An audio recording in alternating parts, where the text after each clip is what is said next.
All right, Matt. Yeah, we're happy to take over here from the guys this morning. So here we're going down to Harry Coleman on. All right.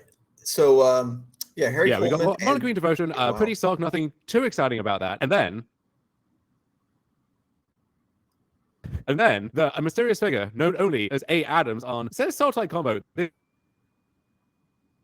is the Neoform Attraxa deck that has really been picking up steam recently. And kind of a fork in the road there. Some people just on the dog creatures into Attraxa plan. Then other people really reviving a fan favorite here, going with Soul Flare, where it turns out Attraxa has a lot of abilities, and graft those onto your Soul Flare, you're going to have a good time.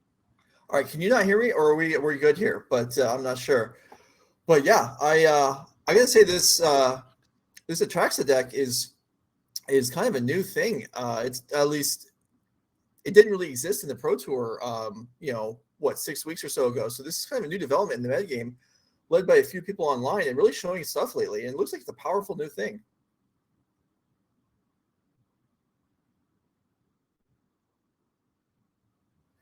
All right, so as we develop here, A. Adams with a founding of the third path to start things out, which is kind of an enabler for the graveyard and digging for your spells, sets up for your delve cards, which is another big part of this deck and what else going on. Facing Green Devotion, which is kind of going to do its thing. This classic deck in one of the mainstays of the format, going back ever since the beginning.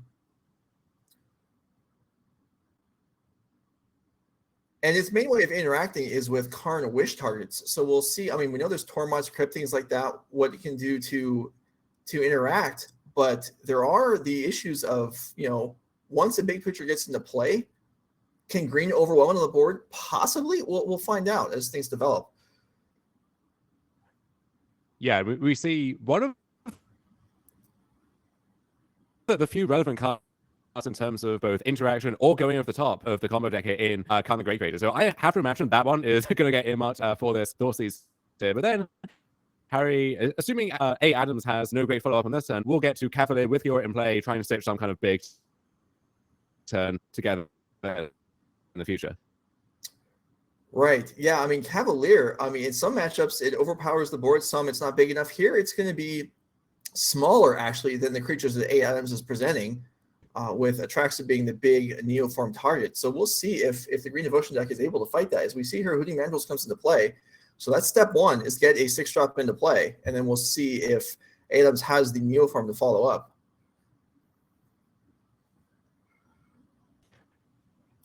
Yeah, a nice battle of creature sizing here. The Lovestruck Beast as a 5/5, and it'll just break all that Hooting Mandrills until that Mandrills hopefully turns into a 7/7 with a whole host of abilities, and that's going to outsize anything that the Harry Coleman can stitch together.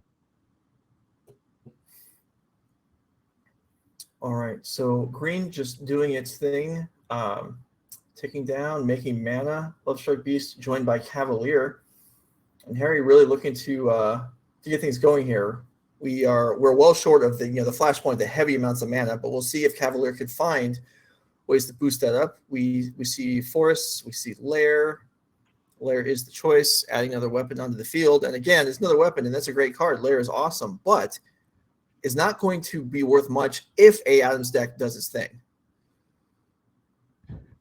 Yeah, we're going to take a short break here and just transition over to improve the stream quality a little bit. You will still get to see the gameplay in action here, and we'll see by the time we get back exactly what the largest thing is on that battlefield.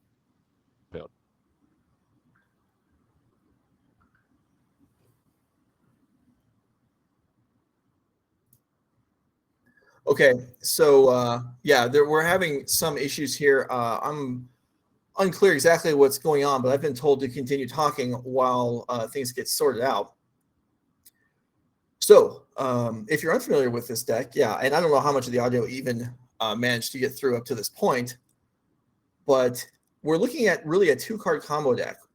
One piece is getting a 6-mana delve creature in play. The other piece is Neoform, which can be cast from hand, obviously, if it's drawn, or if it gets flipped over from Founding, it can be flashback to the graveyard on Chapter 3.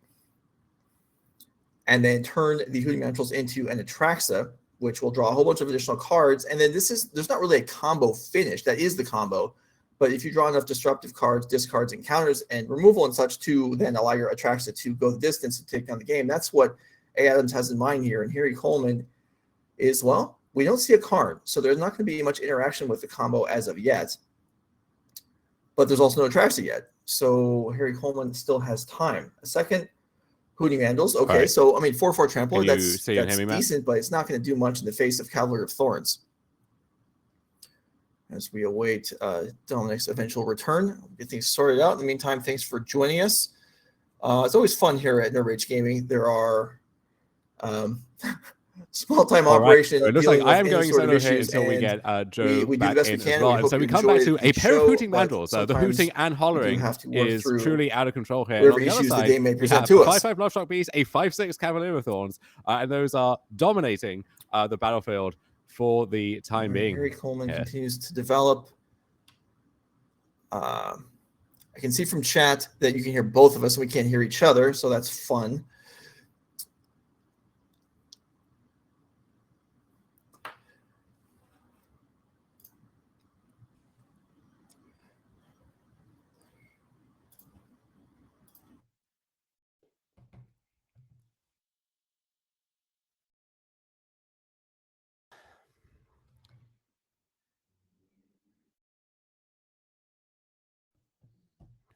All right, so we have both hooting mandrills jumping in front of large attackers here, and A. Adams in chump block mode, not able to keep a Delve creature around. Going to see if there's another Delve creature followed up by a Neoform, and it's going to have to be that exact sequence to stay in this game here.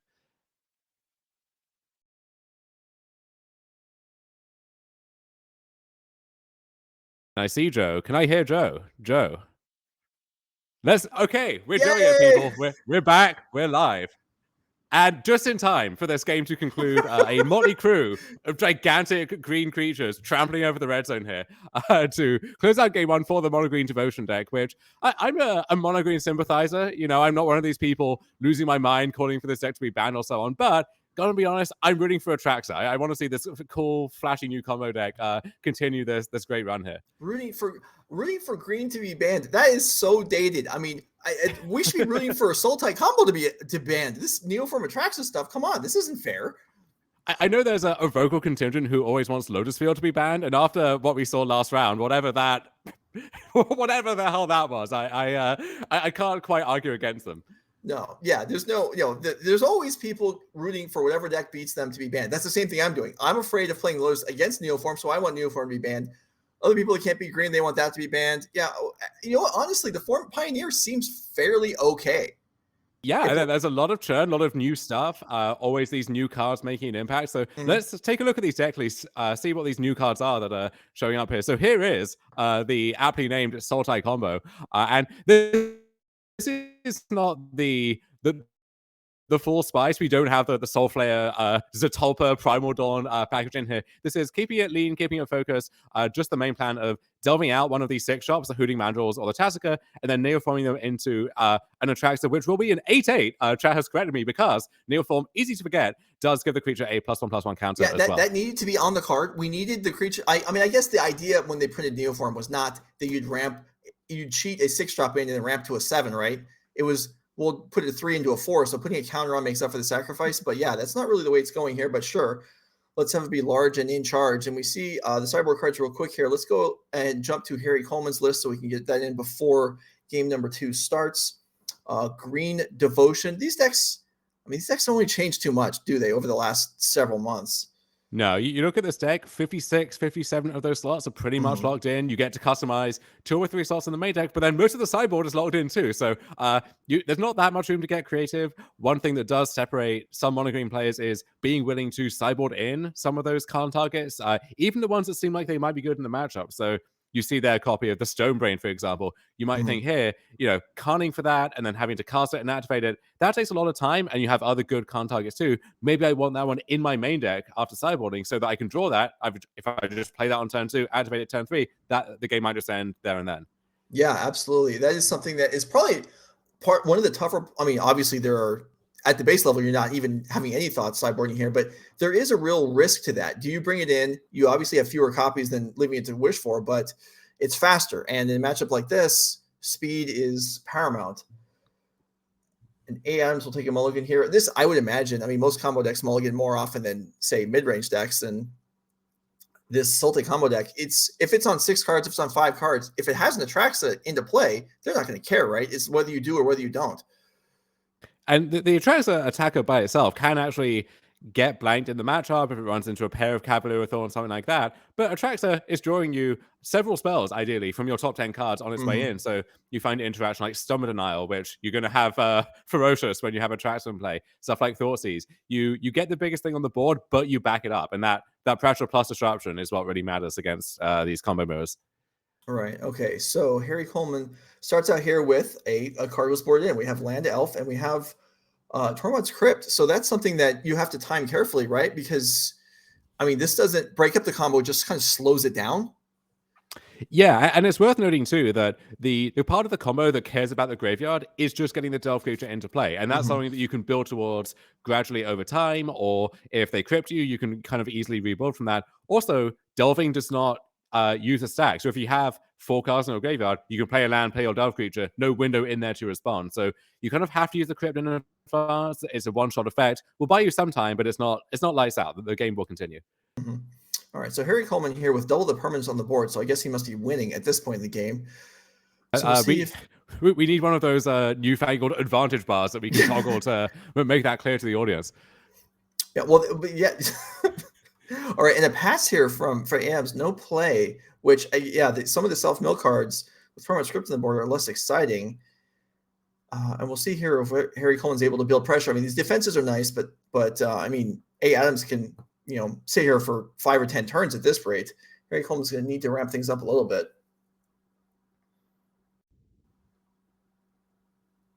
There is Lovestruck Beast, which you think that's not the kind of card that you care about in a combo mirror, but in the fair games, if they don't get to Neoform, their backup plan is just attacking you with their 4/4s and their 4/5s, and just having a 5/5 actually shuts that down pretty nicely.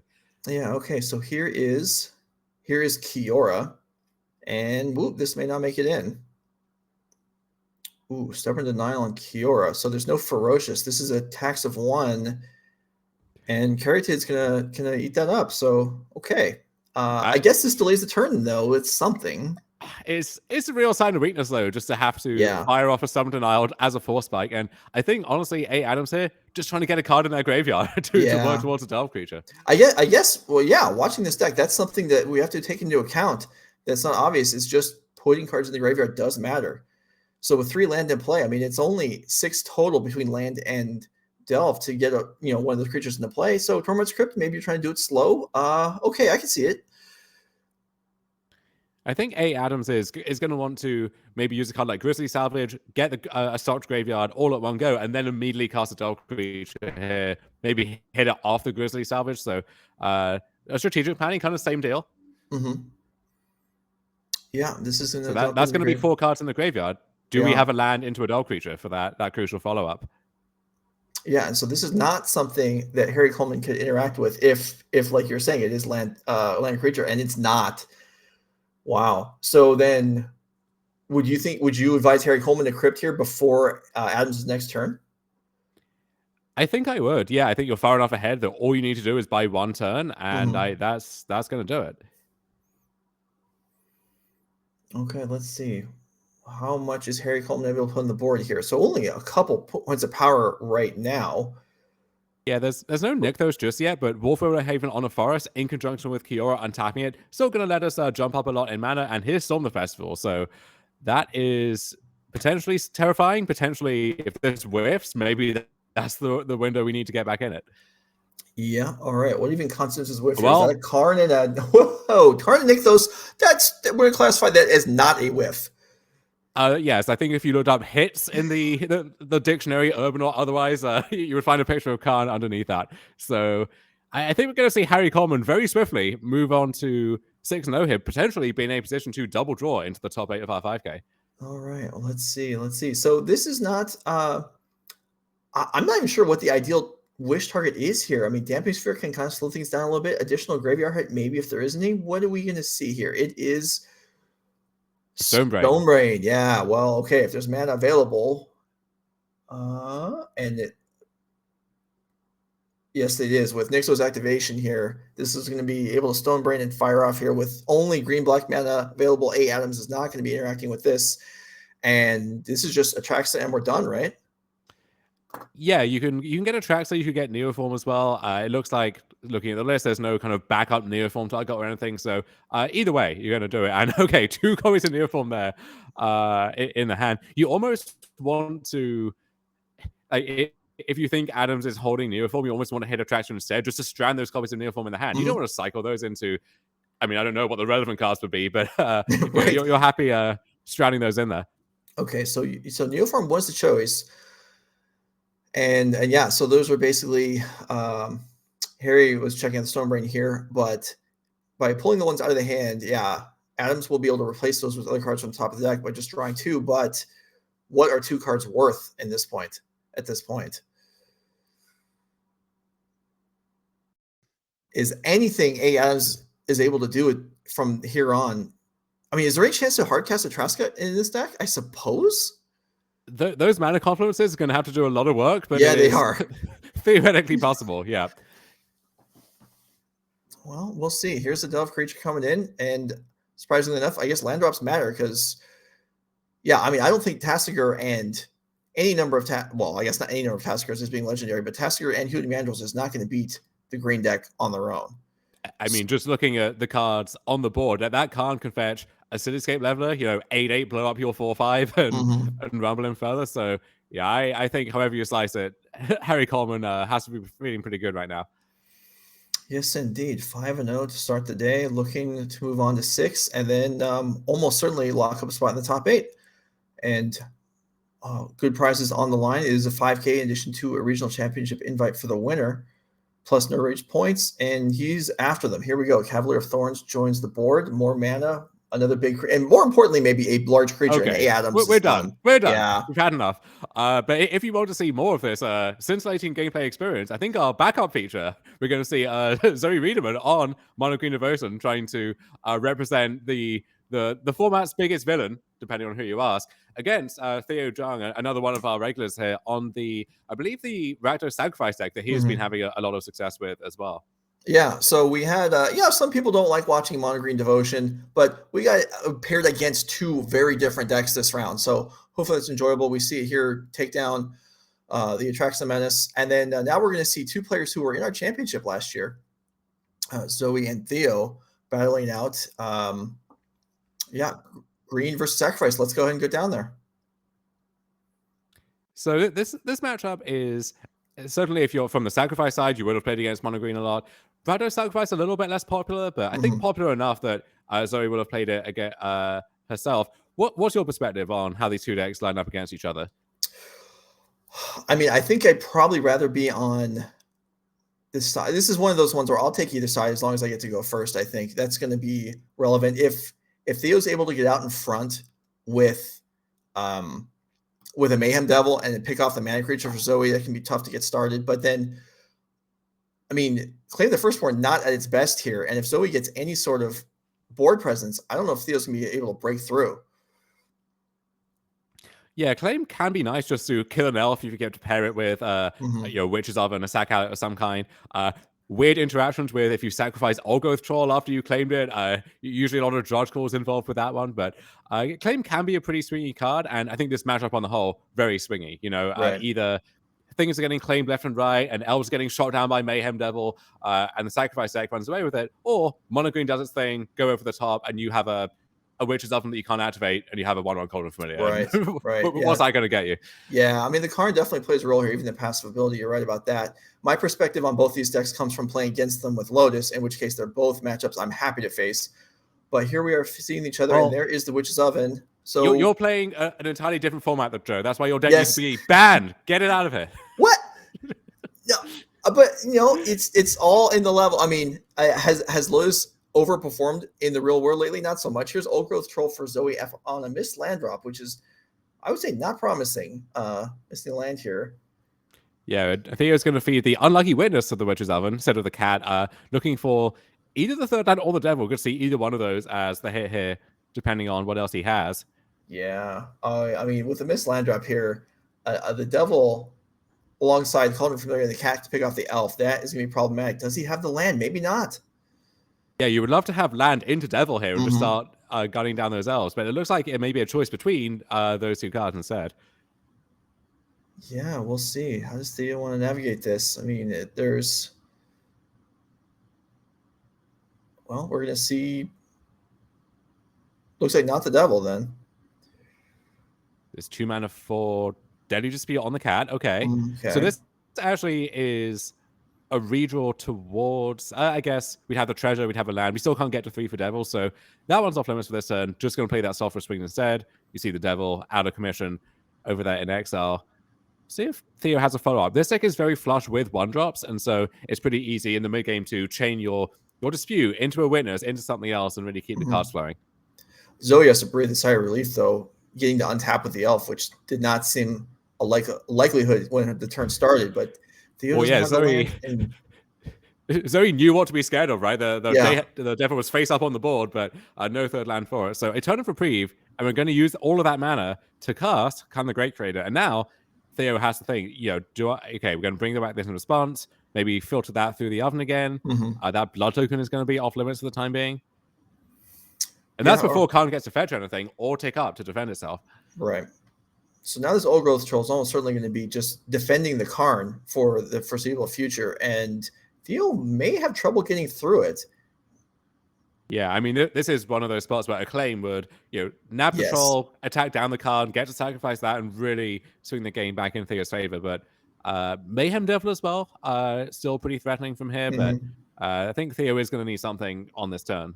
Yeah, I guess even if the Karn stays with the elf dies, and there's a Skyship, so that's something where, I mean, Theo knows that Zoe doesn't have another land in hand at this point. So picking up the elf means it's the Skyship can't come down next turn. This becomes tricky, and maybe we'll see the game stall out a few turns, or else Theo will take over here. Zoe seems, this is kind of a slow start for the green deck. Yeah, we have all the ingredients of a good draw, right? Like elf into troll into Karn, but having to stagger that with the land drop is unfortunate.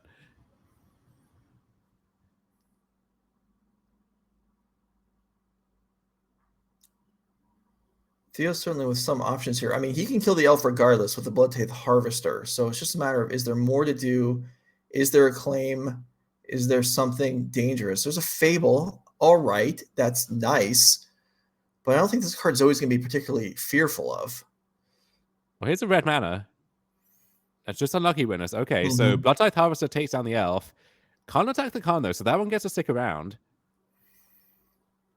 And the Karn could even represent a new land for Zoe in the form of a Darksteel Citadel. Right, and that actually might be the play here. We'll see what she decides.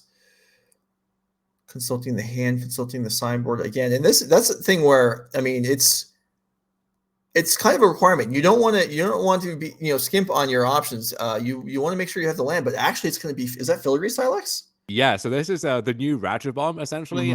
So you can tap it, add counters to it, and then blow up everything with that mana value. And interestingly, so maybe not this time around, but we have Kiora into Silex on this turn. Kiora with the Silex too. Sometimes you tap it, add a counter, and then you get to untap it and blow it up immediately. So the Silex really threatening to clean out the board.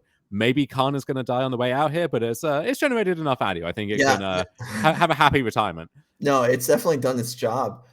It's actually ready to be replaced by a fresh one, maybe. But and Zoe did find the land, which is a big deal. So Theo with your smattering of creatures here, but how much is this Filigree Silex going to blow up here? Potentially could take down, I guess 2 of the 3 creatures right now. Still able to attack for a treasure. And I mean, is there a world where Zoe blows up the Silex for 0 here? Maybe, yeah. I mean, you get the Goblin token, which is, I guess, the biggest thing on Theo's board right now. You get the blood. It's a weird card in this spot, right? Because you blow it up on 1, let's say you get a lot of stuff, but none of that stuff individually matters that much. And the winners gets you some cards on the way back out. You can sacrifice the cat and then have it stick around, and then it's going to come back with a food token. So you're blowing up 3 permanents, but where are you actually getting with that? All right, so Karn does get wiped out here in the attack. In the attack, Zoe puts the Old Growth Troll in front of the Fable token, which makes sense. It's the largest creature, and it's also the only one that doesn't cost 1. Theo's not going to wait for the Silex. He's just going to eat with the Witch's Oven now that the Karn is gone, and finds the Mayhem Devil. So this was a pretty productive turn here for Theo. Now, is there enough to pick off the Troll at the end of the turn? I guess if he wants to, he can. But does he? Yeah, because that would enable the Skyship. Does he want to? Yeah.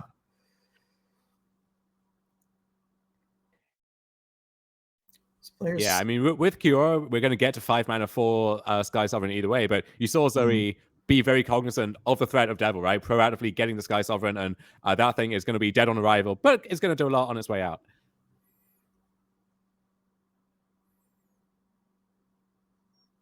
Theo finishes up the turn with a Den, I think. Okay, so Alex picks up a counter, and then, well, there's a lot going on here now. Silex will trigger the Mayhem Devil if the Devil is still in play, but it may not be. As here is the Skysovereign. Yeah, target the Devil, and Theo, now the onus is on you. What you got?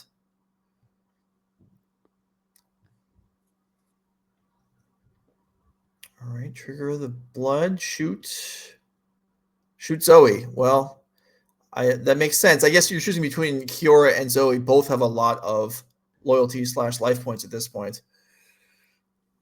Yeah, Kiora starts on 7, Joe. That is so much. It's a lot. Kind of, you often find yourself thinking, well, I got to kill this Kiora, but if I do, I just gave the opponent 7 life at least, effectively. So no good options facing down that card. No, indeed. And Theo seems to, I mean, we've reached the point where Zoe's bigger cards are just kind of taking over the game. And this wasn't even, a smooth development for her, but she's managed to reach the point where now Theo, I mean, what are you going to do to get through this? Yeah, Kiora untapping the Troll as well, either to play defense or to clue the Skysovereign to play defense again. And the claim the firstborn that I kind of dismissed that you pointed out was pretty valuable against the Overgrowth Troll, would have made a dramatic outcome in the development of this game. Theo obviously does not have it, and it's too late now. And here's another Fable, and I think we've passed the point in the game where Fable is, effective. Yeah, I mean, Fable, one of the best cards in all of Pioneer, but this isn't the kind of matchup where that kind of grindy value over several turns is really at its best, and you see how good this green deck is at just going completely over the top. Even though Zoe's draw, we said it was a little awkward at first, we haven't had any ridiculous Nykthos shenanigans, still comfortably in control of this game. Yeah, and here Skysovereign does crew an attack over and pick off the reflection of Kiki-Jiki, leaving the other one's still in chapter 1, and okay, my son Weakstone comes into play. So he's like, you know what? I don't even care about your board. I'm just going to draw some cards. Yeah, this is an interesting one. So that gained a lot of attention as part of the Karn Wish board, one of your 15 sideboard cards when it was released. And slowly it started to just work its way into main decks because people realized, hey, if I could storm into this thing or just draw it naturally, that would be pretty good a lot of the time. So you often see that instead of Skysovereign in those main deck flex slots now. All right, Fatal Push picks off the Old Growth Troll, which is going to leave Zoe with no defenses for the moment. And Theo can attack through for, 3, or he can send in Den the Bugbear as well, which is still, I mean, he can attack Kiora, he can attack Zoe. Either way, it's just looking like it's not really enough. But this game is starting to drag on a little bit here. I mean, neither player is playing slowly, but, time is going here. Both players do have a draw already in the event.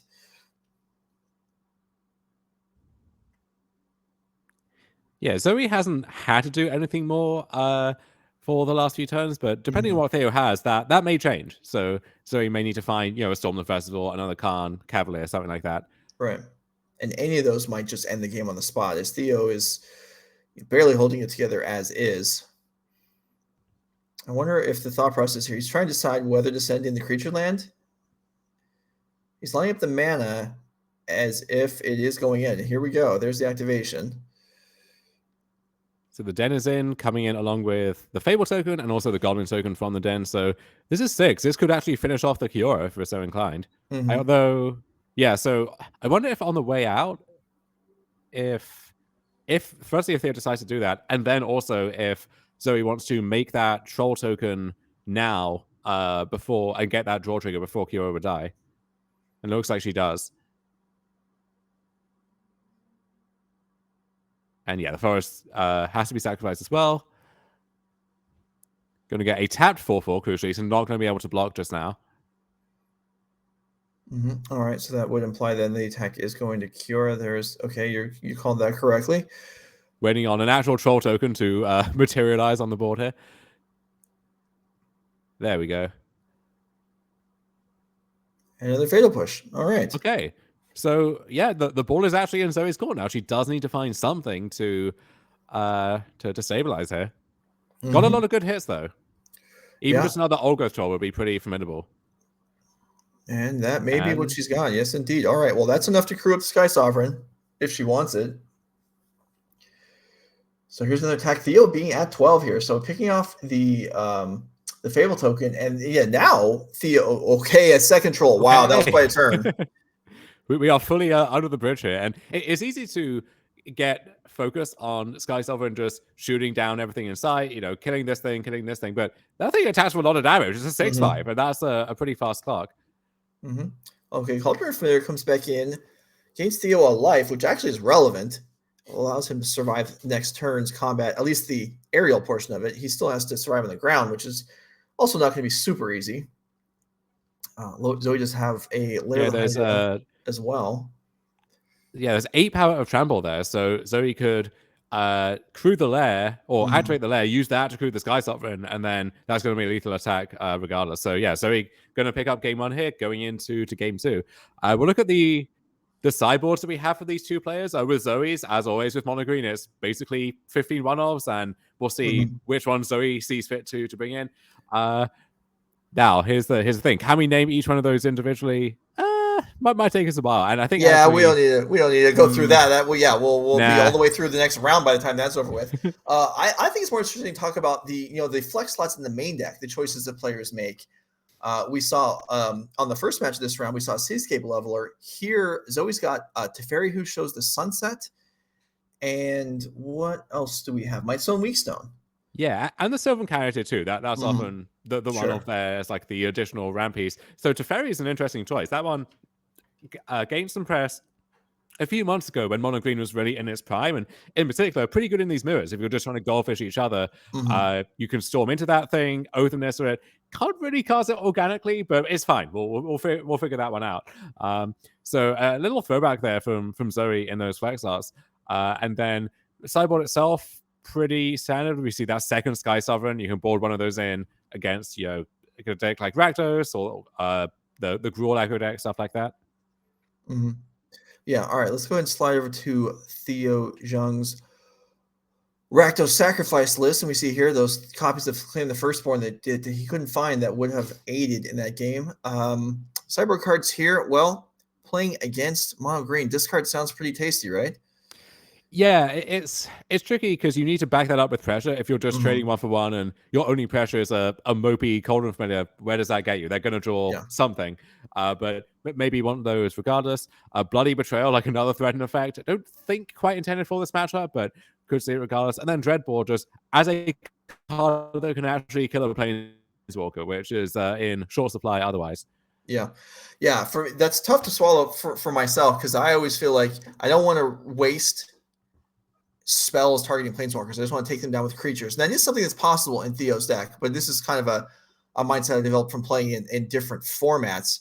But here it is something it's possible. Okay, we're going to go ahead and skip the recording of game 2 and move into live coverage of game 3. So Theo did even up in game 2, and we're going to go into the table live right now, not time shifted, and see how the match plays out down towards the end. So let's go ahead and go down to the table right now. Theo Zhang versus Zoe Riederman. Oh, at the beginning of game number 3. All right. Yeah, and this is game 3, crucially, with Mono Green in Zoe's hands on the play. And almost regardless of how good you think your Mono Green matchup is, you're in that game 3, you're on the draw. You know that if they have one of their best draws, there's probably nothing you can do about it. Yeah, and that's a discouraging feeling, but you got to do what you can. Okay, Blood Crypt here. And do we have ways to interact? Well, we have Blocker. We have Unlucky Witness, which is fine, but certainly not exciting for potential starts for Theo. Yeah, Oath of Nissa for Zoe here, fighting Boseiju. We'll see if that is the land for the turn or if there's another one left in the tank. Want to hold that if at all possible. Okay, copy Boseiju. And there's Wolfwillow Haven. So still using all her mana effectively, maybe setting up for a turn 3 Cavalier, something like that. Right. And Wolfwillow Haven onto a non-basic. It's not ideal maybe, but in this matchup, there's no danger to that, right? For Theo to attack the land with anything. Yeah, so I guess it's safe. Hiya, in for 1. 90 more to go. Well, hopefully it can get some help from the rest of the creatures in Theo's deck. And what do we got? Some thought even here on how to develop on turn 2.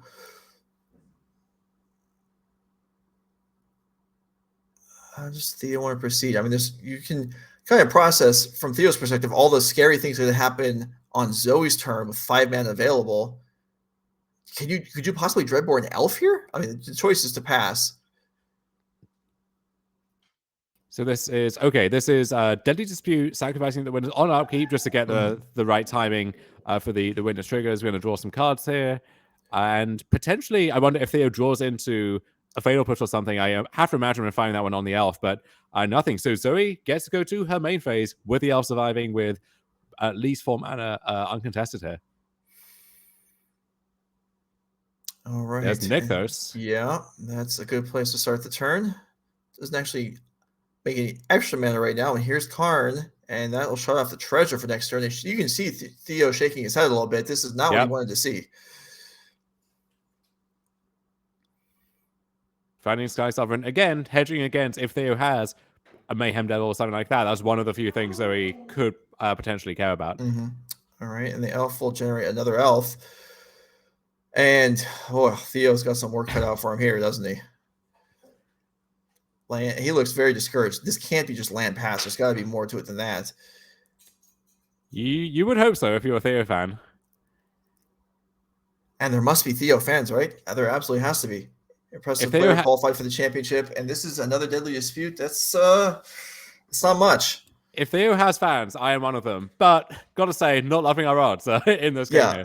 Also a Zoe fan, for the record, fully impartial, but big fan of both of these players. And there's a Thoughtseize. And Zoe, okay. Only 2 cards in hand. That's not much. That's not bad. That's not as bad as maybe as it could have been. I guess, Theo could have been hoping for just a land and the Karn's still on the board. So yeah, you see, Joe, the thing about Karn is you're just going to get something else. And we even get to play the Old Growth Troll for free, essentially, with the Nykthos, because we're spending 3, getting 3 devotion back. So, Might Stone and Weak Stone, just going to draw 2 cards, I have to think. Yeah. I mean, I don't think she's holding that for a future Gigantha. That wouldn't make a lot of sense. So, yeah, it's just going to be a divination. But I guess that's a decent use of the turn when Theo is kind of just sitting there.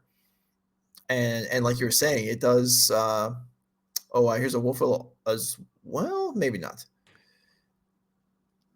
Yeah, I think realizing that I don't think she can Haven and Troll and activate Nykthos. We would be 1 mana short there. So presumably just going for the Troll instead.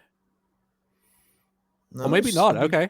It's gonna be just Haven. Okay, so maybe not Troll, but Haven and Might Stone, Weak Stone.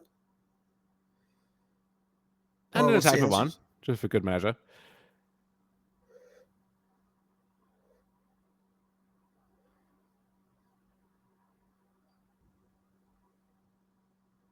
The choice is Might Stone, Weak Stone. Okay, get the cards flowing. Now, how many cards in the deck does Might Stone, Weak Stone actually help cast? As you can see there, the choices are draw 2 cards, which is what she did. She can also kill a -5/-5 on entry, and then it does tap for 2 generic mana that cannot be spent on non-artifact spells. So it's got that weird power zone, like double negative kind of text. Right. So usually you're not really casting spells. I mean, you can get something else that you cast with Karn, and it helps to cast that. But mainly it's helping to activate abilities. So you can actually use that mana to use the 2, activate Nykthos. Or we see Lair of the Hydra there. Make that Lair of the Hydra even bigger. Okay, claim the firstborn on an elf. Pick off Karn, which is on 1 LT. Okay, that's something. And this may be why Zoe actually held the Ogre Troll last time, just not wanting that to get claimed and sacrificed, because then she would not, in fact, get that back.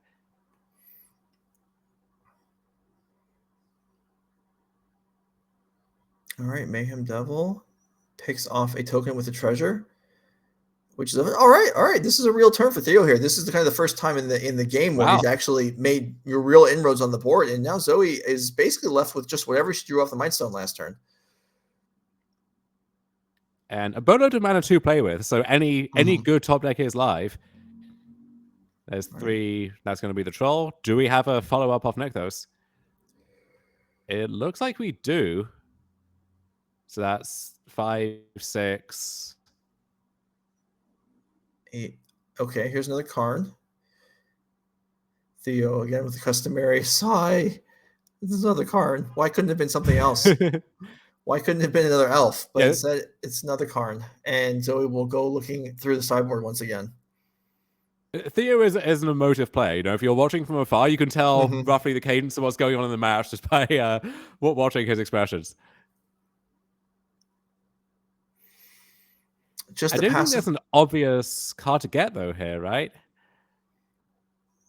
Yeah, perhaps not. Last game we saw Filigree, or game 1 we saw Filigree Silex. That doesn't have much use right now. Shutting down Witch's Oven is already accomplished. And that's a Cityscape, right? It is, yeah. So I think assuming can't do much as high impact this turn, but next turn I have one of the best plays in the entire 75 available to me. Yeah, and that's something that, that Mayhem Devil certainly has a target on it. And we'll see what Theo can do here. And even another Thoughtseize, I mean, that's something, but Cityscape Leveler has Unearth as well. So this Mayhem Devil, his days are numbered. And as what may well be Theo's in this match.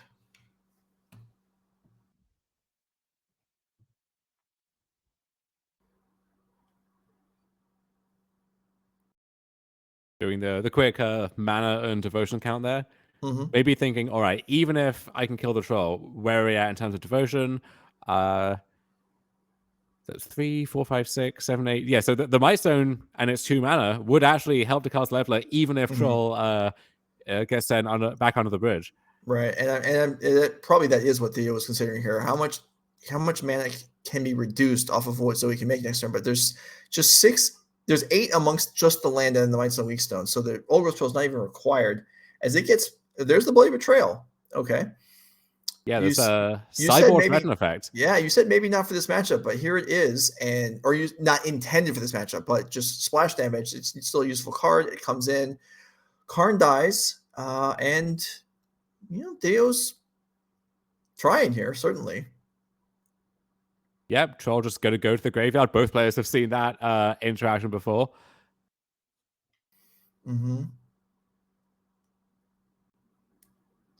And I mean, just the mayhem with the amount of treasures in play. So here's a blood, another shot fired off here. Yeah, let's just confirm here. Zoe can cast Cityscape anyway, right? 3, 4, 5, 6, 8. Yeah, even with no additional permanents, Cityscape, there's actually just enough for Cityscape to come down. And then Theo will have his own Power Stone token to play with. All right, Unlucky Witness to finish up turn. So Theo is certainly, even though he's looked discouraged at a couple points in time, is still very much in this game, at least for the moment. Yeah, there's Leveler blowing up the devil. And Zoe at 13 life, which seems enough to stabilize. Kind of hard to add up 1 here from Devil, 1 here from Familiar, and count to 13. But the other thing too is without that Bloody Betrayal, like think about if that took the Leveler instead, right? Yes. Yeah, that would have been really significant if that had been held off for 1 turn. But obviously Theo has to. There's a Dreadboard takedown Cityscape Leveler. Does have Unearth, and yeah, so this is the point where if you're a Theo fan, you're hoping, okay, a sizable attack comes through, and it's just 1 point of damage. That's not the clock that he needs here. Yeah, there is Den of the Bugbear just played, so that is a potential clock if we are willing to sink our mana into that. An actual use for Theo's Power Stone token now. And Zoe doesn't actually have a target for the Cityscape Leveler to justify attacking into, so it's going to stay in the graveyard for the turn. Instead, she'll go with Oath and find Boseiju. Another Boseiju. All right, that actually would be an answer to the Den of the Bugbear. Also, there's a Lair in play. That's a potential as a fairly decent sized blocker that is maybe vulnerable to a few things. But yeah, Theo attentively watching the board here, trying to figure out, okay, are there chances here? Can I wrest control this away from the green menace that is Devotion? Yeah, got those two creature lands just kind of staring at each other across the red zone here, or I guess across the NRG Championship Series playmat, I suppose. That is a nicely laid out playmat, isn't it? Nice color usage there. See, we can do some things well. NRG Series, good on design, execution, leaves a lot to be, well, we want to provide some fun highlights for the day. Hey, so, look, if we do a round with, half commentary, double commentary, it's all good, right? We look back on it with... It's been flawless, okay? I'm a company Yes. man. That's the company line. We exult in our missteps. Because what else are you going to do? Channeled Soken-san, another member of that Boseiju cycle, coming into full effect.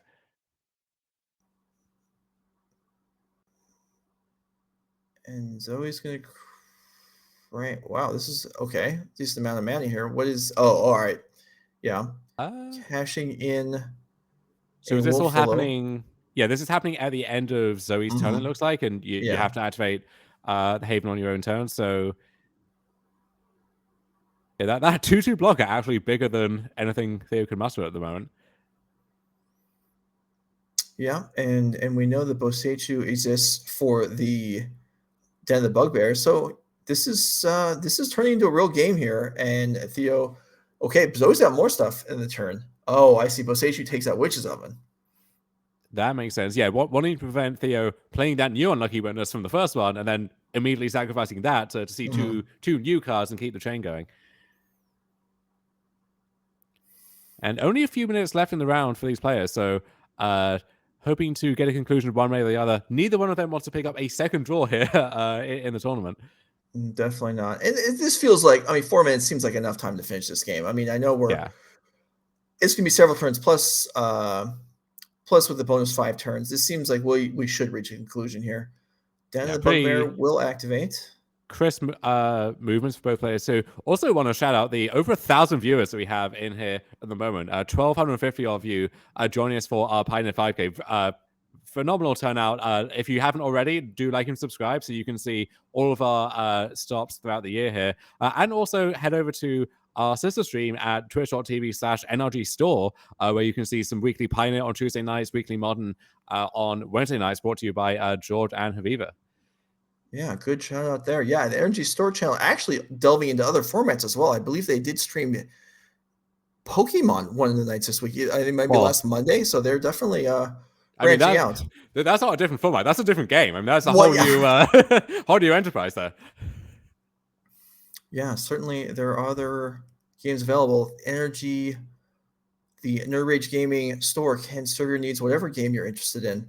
All right, but we are focusing on Magic here this weekend. Modern yesterday, Pioneer today, and Zoe musters an Elf to the board, which Elf's great turn 1, 2, not so much on turn 8. And while this game looked to be fairly well in hand a couple minutes ago, now not so much. Yeah, you never want to be in the spot where you're sacrificing your Wolfwillow Havens just to make blockers in desperation mode, but that is kind of where we are at this point. Yeah. It's hard to say really desperation mode, but yeah, no, I agree with the sentiment. It does seem like, you don't want to let too much damage slip through. Down to still at 12, but... Yeah, so Hydra the Eye Tyrant picking up where Den of the Bugbear left off. Yeah, and then some. And Menace going to make that one a lot harder to block well. And the Cityscape Leveler gets eaten. Oh, that is brutal. All right. Mono Green Devotion, the hands of Zoe Riederman. Can she handle this onslaught here of, well, rather unimpressive creatures, but they are starting to beat down here. Does the Elf block? Do we... I think it might have to, yeah. Yeah. Although, we're at the phase where even a top deck Storm the Festival, I don't think Zoe would have enough mana to cast it unless she had another mana source, because the Might Stone is not going to help there. So... Yeah, this game, Zoe seemed so far ahead, and actually Theo was able to turn it around. Yeah, lots of cards are actually offline now. There's not even enough mana for a Cavalier at this point. Can Zoe find... I think we've played 3 Trolls already. So what do we have here? Oh, Skysovereign. All right. So that's something, but we can't crew that. It just has to watch on helplessly. Yeah. As Theo attacks for 3. And okay, life totals update now. Zoe down to 5, dropping to 2. And now there's any number of draws for Theo. You can just end this on the spot. For example, Mayhem Devil. Here is Deadly Dispute to go and look deeper. Cauldron Familiar even gets halfway there. And the thing about the Devotion deck, nobody really has 2 life gain to speak of. So yeah, if you're at 1, you're at 1. You got to deal with everything. Yeah, wow. And she can't. So yeah, Theo, after visibly frustrated with how that game was going, is able to turn it around, get the win here, moves up to 5-0-1. So only needs, if he wins the next round, should be able to draw in round 8. So great position to make the top 8. And because both players came in with a draw, this was a draw bracket, Zoe picks up a loss, but it's not out of it. You know, if she wins, the next 2 should have good breakers, should make it in regardless. Yeah, that was well navigated by Theo. I mean, certainly everything didn't progress maybe the way he would have dreamed it up, but managed to assemble the scraps of what was left over and take down the match. Congratulations to him. All right. If you're joining us, you're aware of the schedule that's upcoming. We run events every month or 2 here at NRG Gaming. You can see the next couple that are scheduled later in May. The Minneapolis event, Saturday 10K Pioneer, Sunday Modern 5K. So reverse of what we had this weekend. And then in June, towards the end of June, 24th and 25th, back here in Mundelein, 10K Modern 5K Legacy. So if you're in the region and you're interested in playing Legacy for significant prizes, that is a point to put on your schedule. Additionally, I want to mention that the winners of each of these showdowns, that's the Saturday main events, earn NRG Championship invites. And then the finalists of the Saturday events and the winners on Sunday get regional championship invites currently for Dallas. I don't know where season 1 of next year is going to be at, but I'm sure all competitive players are probably after those invites. Here is the championship field as it stands. Raja Suleiman all by himself. Joined now by Steven Dykman, I believe, won the modern event this morning. Yeah, that's very familiar name on this series, on other series too. Very decorated player. So a stacked field with only 2 people in it at the moment, but that's going to change as of our next showdown event. Every winner of those Saturday showdowns books their ticket right there. Don't have to grind out for the rest of the year. You can just mark your calendar and have something nice to look forward to. Yeah, and new this year, the winner of the NRG Championship gets a full Pro Tour invite.